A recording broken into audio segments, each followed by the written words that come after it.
Most people in the crypto space simply use derivatives as a speculative tool, a way to gamble on the price of Bitcoin and other assets. But derivatives have a much more important purpose. And it's important also that we bring them into crypto. Nobody's working harder at making that happen than Dan Gunsberg, the CEO of Hxro Exchange. Hear about what they're building and why it's so essential. That's dope.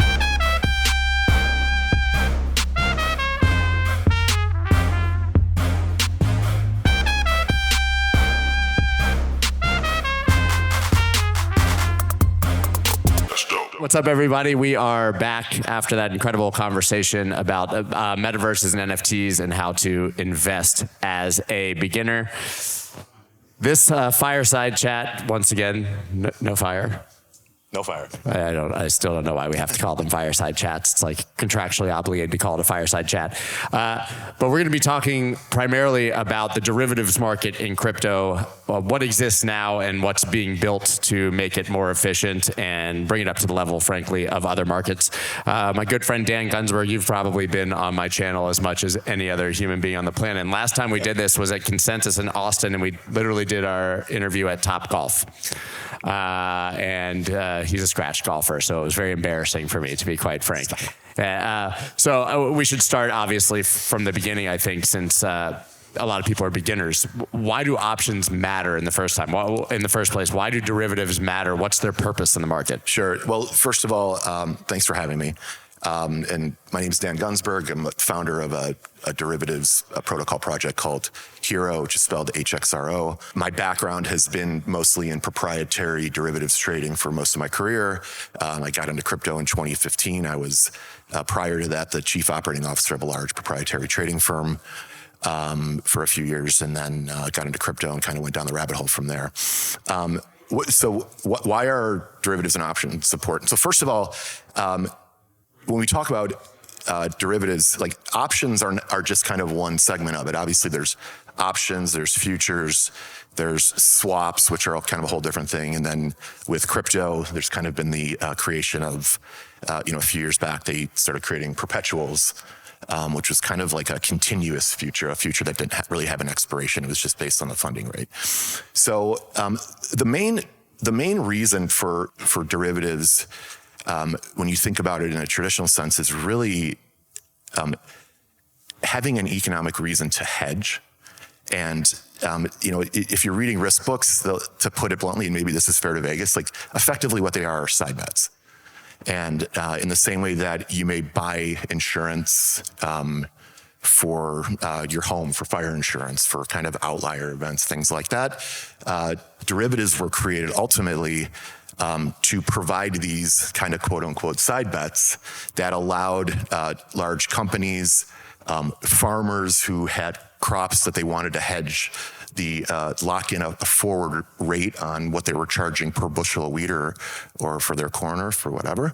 And that really is what kind of perpetuated this idea of derivative markets. And over the years, the way the market structure has worked, and because of like the advent of things like margin and whatnot, it became a tool for speculation. And I think, kind of relating it back to crypto is you see more of its use case in terms of speculation and kind of like taking a levered view on price.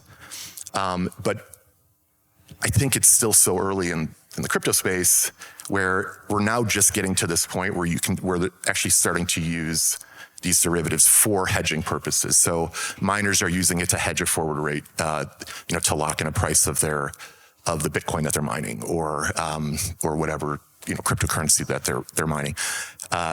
And once you start doing that, you start creating these kind of more time-based derivatives, which are like what we would call expiring futures or forward rates.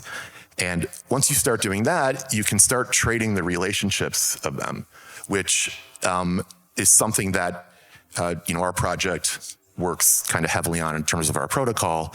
In how do you?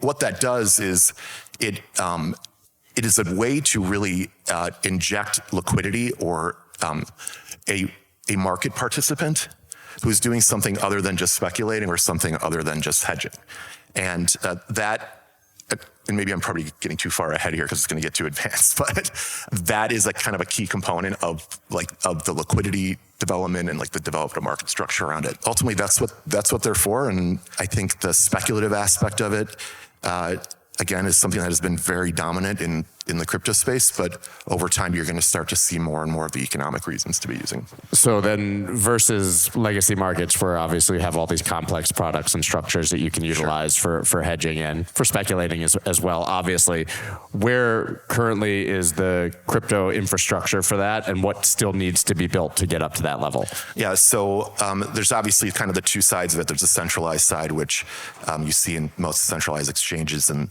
most of the volume that you're seeing out of those exchanges is coming from derivatives, mainly from perps and futures, expiring futures. I think Binance is the number one player. But then there's the DeFi side, and that's where a lot of the real kind of what I would say is more where the innovation is coming from right now, and a lot of what's being done, and obviously, again, still in a very experimental stage.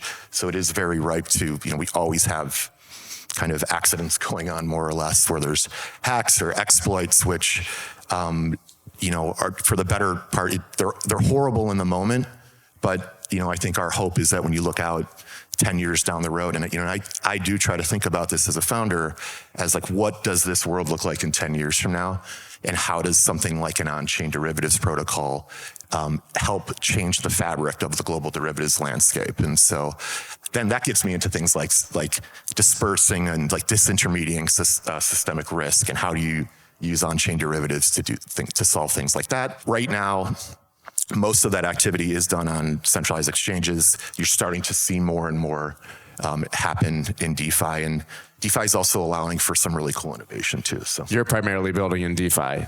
We build 100%. Right. So you've obviously chosen that as the horse for the future. So why build in DeFi? Sure. So our real take on that is that we're building at the primitive layer. So what we're building is very focused on the plumbing. So we're building the risk engines, the settlement procedures, the kind of the equivalent of like in the centralized world, the clearing procedures. How do you guarantee settlement between two counterparties without having an intermediary there? So like having that done on a smart contract. And then really where we spend, again, most of our time is on our risk engine, because ultimately that's everything. And a lot of the problems that you see are really in crypto are exploits of risk engines. Either that or human error, but human error is kind of a whole different topic. But it is an interesting problem to solve, because you have to figure out how to solve it with doing things like that can kind of allow for that infrastructure to be something that is on the order of what exists in the traditional space. Otherwise, it doesn't fully make sense. So you kind of need to at least try to figure out how to come close to what exists in the traditional space, and then what is the added value of DeFi. So for us, our real take on it is really about this dispersion of systemic risk. And when you think about like the worst type of events that happen, systemic events in the marketplace, they're usually the result of like of human error, and from a small group of market participants who had to make some type of decision at some point that maybe in the moment was right, or maybe in the moment was wrong for moral reasons or just bad judgment. And that led into something that ended up metastasizing into a much greater problem. And so our take on it is, can you solve through on-chain derivatives and through a network-based governance model the dispersion of that, like taking away an opportunity for a central point of failure that could metastasize into a real problem? That's kind of like one of the main things that we really focus on. I mean, alluding to a situation like Luna, which collapses Three Arrows Capital, which collapses Voyager and Celsius, those were all human error to a very large degree. 100%. Right? To your point. But if what you're building existed at that time, how could that have theoretically been used to mitigate some of that risk? 100% because of transparency. It's usually a lack of transparency that kills the horse. So when you are doing these things on chain, and then for us at least, like what one of the solves that we made has really been doing like what we call inline risk or real-time risk. So every time a trade is executed in our infrastructure, the risk of the entire network basically recalculates. So a trader or a wallet that has a position on the health of that wallet will be known to the end user, but it will also ultimately be known, or it's discoverable through the blockchain. And then we take all of that and roll it up to look at, like, what does the big risk picture look like? And giving access to the network and all of its participants on the health and state of this, you ultimately end up in a place where hopefully you have tens of thousands or millions of people that are looking at this and using it and saying, okay, something's wrong here. And you see it quickly, you see it early, and then you can, through governance, take action to help remediate the problem. So. Much of what you're building keeps coming back to managing risk, right? Allowing every entity at every level to manage the risk, which can be hedging against a position or taking a different approach, right?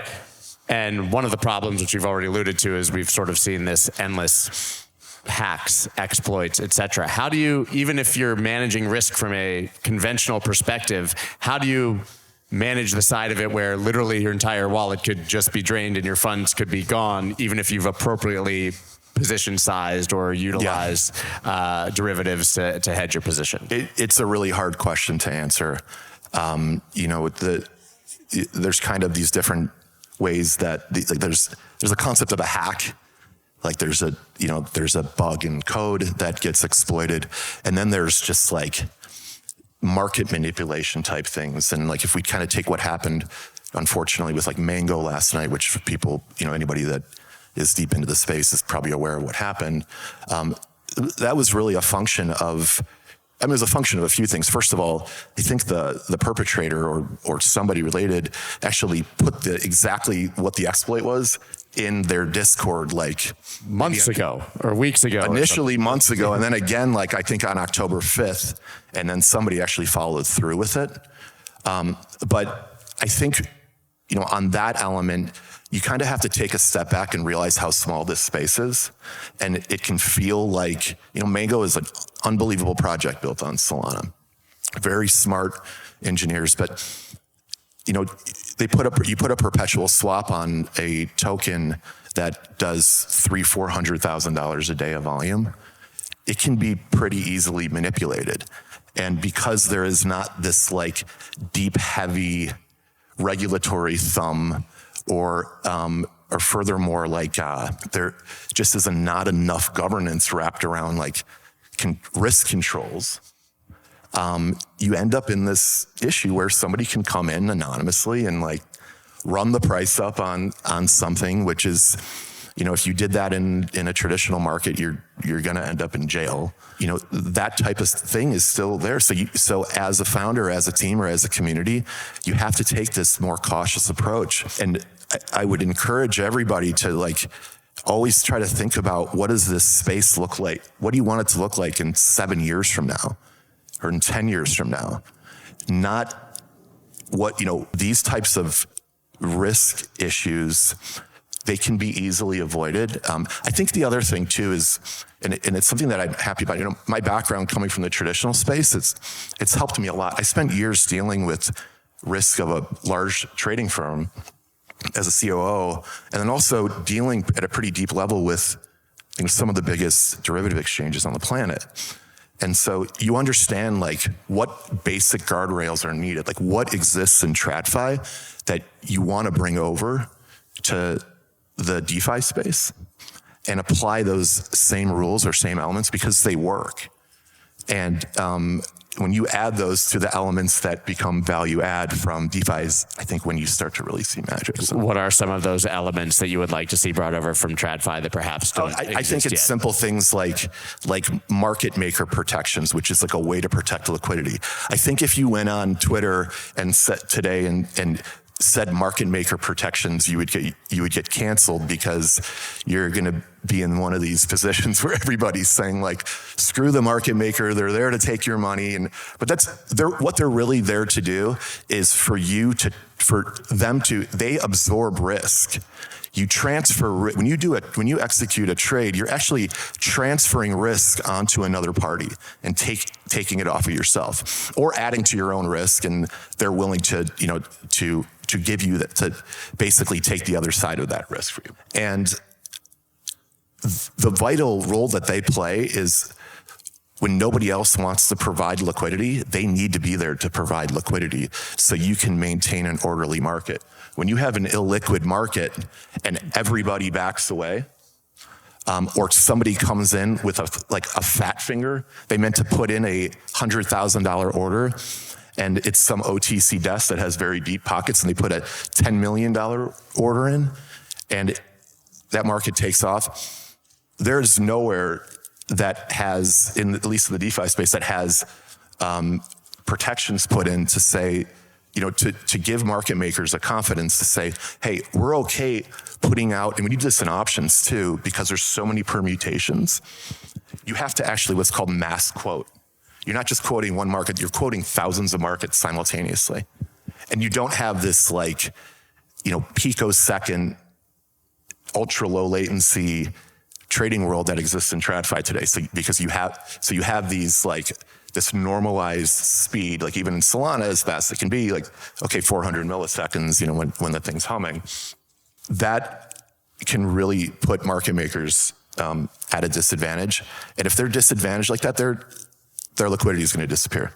And this market will not evolve. So having something like MMPs put in, potentially having global limits over how big, how much risk can be taken across the entirety of a network based on the insurance waterfall, the amount of, how deep are the insurance pools? What does that risk waterfall look like? And, having some type of existing ratio. I think on a per wallet basis, again, having some type of limits. Another simple thing too is throttling withdrawals. These are just kind of some basic ideas that I think at first they sound a little not innovating, but I think we need to do some things as the marketplace as a whole has to really think about this, and in order to kind of continuing to push the technology forward. When you get into an issue where somebody gets when there's an exploit and that can't be covered, it's a problem. Right now, we put capital blocks on accounts, and we just, we're rolling out our derivatives. They're new, not available in the United States. Just a disclaimer, unfortunately. But the idea being that you want your insurance pools to be some ratio, so the network participants have more and more confidence in your system, in your network, knowing that they keep money there, something goes wrong, they're going to be covered, or at least mostly covered. And that is a hard thing to do because everything in crypto, you want to move 170 miles an hour. To build the proper insurance waterfall, it takes time. Yeah, we like to move fast and break things, but that works in industries where you're not controlling people's net worth. Exactly. And I think the better we get at doing that, the more proactive we can be with regulatory bodies. We can do more we're doing a ton to educate regulatory on use cases of why do you use blockchain? Yeah. I have a question. Sure. I trade options based on the equities market. It's open from 9:30 to 4. Obviously, the crypto market is 24/7, 365. So for your platform for trading crypto-based options, is it 24/7? Yeah, the infrastructure that we built is all because it's all crypto, so it's just 24 hours. Yeah, it's available 24. The market's always moving 24/7, 365. What time then do you use for your expiration date on the day? So at what point do you say this is? So an expiring future has exact date, and then it's just all based on UTC time. Yeah, so it'd expire at like 0000 UTC. It's been interesting to watch since you started the evolution of the platform. It's almost night and day. Night and day now. You had a product basically that was a binary choice based on a time frame as to whether you thought the price of an asset would go up or down, moon or rect. Yep, right? You literally pushed a green button or a red button based on a time frame, and you were right whether price went up or down. This is a slight evolution from that. So major evolution, and yes, absolutely. And when we first started Hxro, we wanted to build infrastructure. The technology didn't exist at the time, like at the blockchain layer. So to really do it, I mean, there was pretty much Ethereum, and it just didn't have the throughput and the cost structure to do what we wanted to do.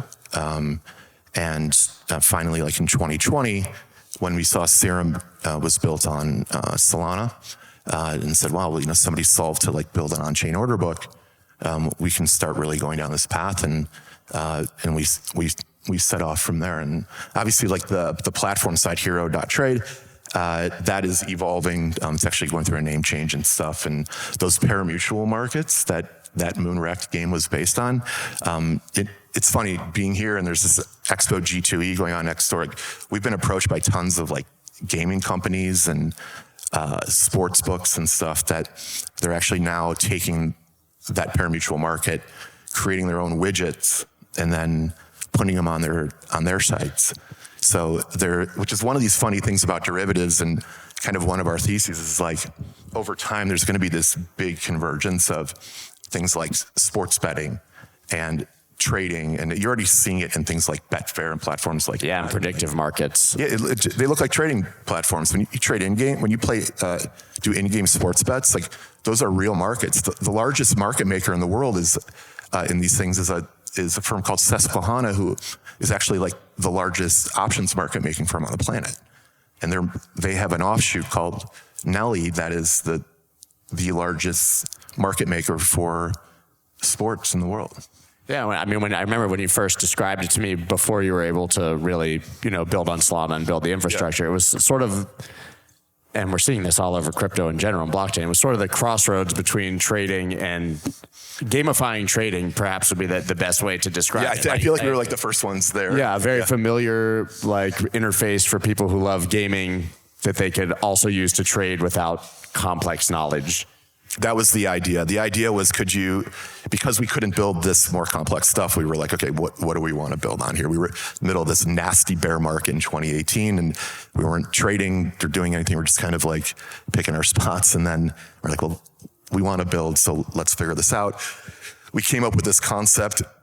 We ended up creating this thing called a floating strike option that which is the most anti-crypto thing, but we somehow got a patent on it. So created that option, and then from that, we were like, well, let's figure out how we can create a front end that really is like kind of fun. And again, can't offer it to the US, unfortunately, but,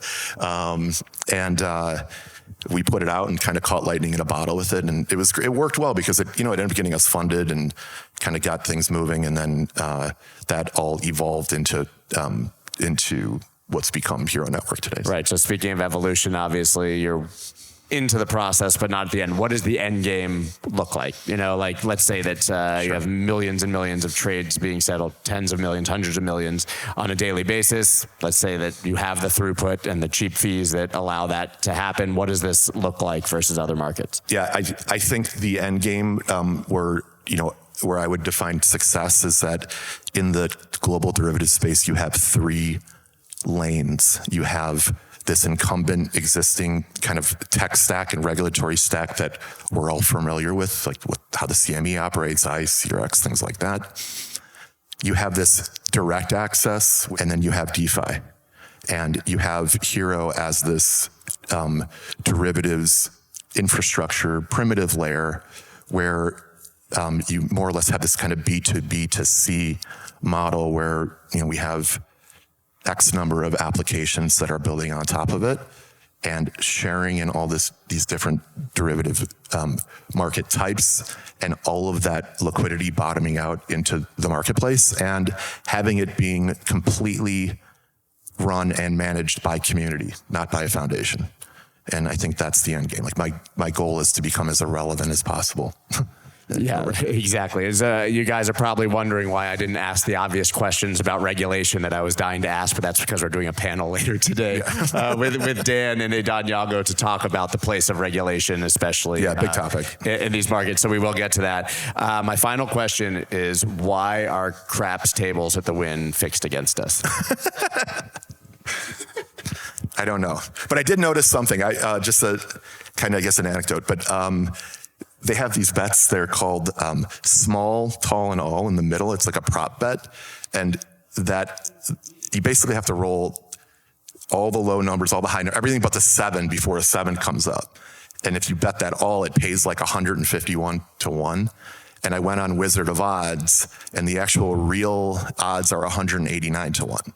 So if that tells you anything about how all of this gets built, they're offering you 151 to 1, which you're going to go, holy shit, 151 to 1. But there are kids from MIT in the back that are like, yeah, well, we just sold you 151 to 1, but we own it at 189 to 1. So there's a 38 point spread that we're taking every time you put $1 in. They're aggressively selling that bet, by the way.